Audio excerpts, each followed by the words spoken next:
तो 1500 रुपये में 7 साल पुरानी आईडी आ चुकी है गोल्डन हिप हॉप ऑलिवो मैक्स के साथ। लेकिन हम लोग 3 साल से ट्रस्टेड सेलिंग कर रहे हैं। हम लोग सारा प्रूफ देंगे, कोई भी स्कैमर लाइव लोकेशन नहीं देगा, आधार कार्ड वीडियो कॉल पे नहीं दिखाएगा, बट हम लोग सब कुछ दिखाएंगे।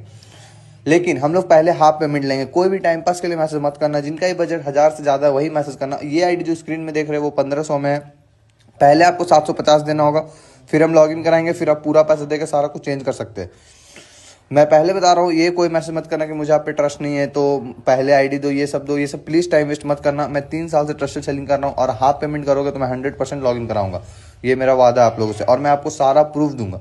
ठीक है, तो जिनको भी लेना है फटाक से मैसेज कर दो और कलेक्शन एंजॉय करो।